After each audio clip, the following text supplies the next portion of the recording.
Madame la Présidente, je salue les représentants de la Chambre de commerce américaine, de réseau des chambres de commerce des Caraïbes qui sont présents, des représentants d'entreprises d'Amérique latine. Je voudrais remercier Madame Solano, présidente du Conseil permanent, d'avoir organisé cette rencontre et lancé ce débat, et qui est tout à fait opportun, qui vient à point nommé et qui, je l'espère, se prolongera, imprimera sa marque à notre travail, puisque nos institutions dépendent non seulement d'un débat entre pouvoirs publics, mais aussi d'une coopération entre le secteur public et le secteur privé, une coopération et un dialogue public-privé. Il en va de notre responsabilité. Les gouvernements ne sont pas seuls en cela. Il y a dans nos sociétés des secteurs importants comme l'éco-syndicat, le secteur privé, les universités, qui ont un rôle à jouer dans la préservation de la démocratie. Les Amériques, à l'heure actuelle, se débattent dans une situation de grande transformation géopolitique qui exerce des pressions sur notre compétitivité, sur nos institutions, mais qui sont autant d'opportunités pour notre région. Nous avons des ressources en énergie, nous avons des talents, une immense diversité, nous avons des talents, des personnes qui savent travailler, des grands chefs d'entreprise capables d'innover, capables de nous positionner sur le plan stratégique dans le monde. Je n'ai cité encore que quelques atouts de notre région, mais je pense que tout cela devrait nous permettre de réussir. Mais pour que tout cela fonctionne, il faut des institutions solides, une stabilité, une certitude aussi quant à l'avenir et une bonne coopération régionale. C'est dans cet esprit que nous tenons la main au secteur privé pour qu'il nous permette de compter sur des sociétés plus solides et plus prospères. Je perçois la contribution du secteur privé non pas comme une responsabilité sociale. Non, pour moi, le secteur privé a une obligation. Il a besoin d'un État solide, il a besoin d'une bonne gouvernance de l'appareil de l'État, il a besoin d'être à même de produire ce dont il est capable. En d'autres termes, la responsabilité est vaste. Il faut renforcer la démocratie, les droits de l'homme et la gouvernance, et cela ressort également au secteur privé. Comme je l'ai dit, Madame le Président, l'idée est de progresser dans notre programme qui consiste à renforcer la gouvernance démocratique en créant des sociétés égalitaires où règne la stabilité, l'état de droit, et où il y a possibilité d'échanger de façon intra-régionale. Mesdames et messieurs, la prospérité renforce nos moyens, notre résilience, et nous permet aussi d'éviter la polarisation et les inégalités. Nous ne pouvons dissocier la démocratie de la stabilité. Nous devons œuvrer pour cela. Les capacités d'investissement, l'esprit d'entreprise, la recherche de solutions pratiques, le partenariat public-privé. Notre organisation est là pour encourager la transparence, la stabilité des institutions, la sécurité, le bon fonctionnement des régimes juridiques à la base de la coopération entre pays. Il en va de notre responsabilité. Voilà pourquoi le renforcement des institutions doit être perçu comme un investissement qui ressort également au secteur privé, lequel doit créer des emplois. Nos sociétés ont besoin de cette stabilité, de cette confiance. Notre région a encore des lacunes dans ce domaine.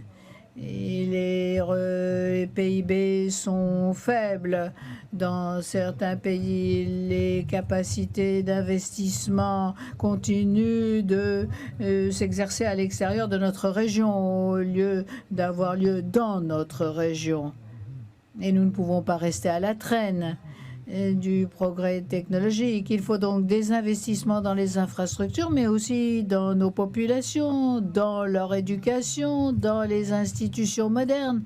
Et tout cela repose sur des partenariats publics-privés, passer de la déclaration à l'action. Le Conseil interaméricain des affaires, dirigé par M. Zamora, nous le rappelle, et il faut renforcer la coopération de façon concrète et favoriser en cela le développement économique et social. Des initiatives importantes ont été menées à l'appui de la sécurité alimentaire, de l'éducation. Il nous faut de nouveaux partenaires pour lancer des initiatives qui attendent pour promouvoir la croissance dans nos pays. Nous préparons également un dialogue de haut niveau avec le secteur privé lors de la prochaine Assemblée générale de Panama. Cela nous permettra de réfléchir à des questions essentielles pour l'avenir, à savoir la compétitivité, l'intelligence artificielle, la transformation des entreprises, les talents nécessaires pour l'avenir, la facilitation des échanges. J'espère que d'autres chambres de commerce se feront représenter à Panama lors de notre prochaine Assemblée générale. Nous avons créé un groupe intergouvernemental qui s'appuie sur le secteur privé pour encourager la croissance dans les Amériques. Le Young American Business Trust, la Fondation panaméricaine. Je terminerai par ces mots. Il faut nous rester axés sur l'action, mettre en place des mécanismes souples de dialogue, de coopération au-delà de l'Assemblée générale de Panama. Il en va de notre mandat et de notre recherche de la paix et de la prospérité pour les peuples des Amériques. Les difficultés auxquelles nous nous heurtons sont considérables.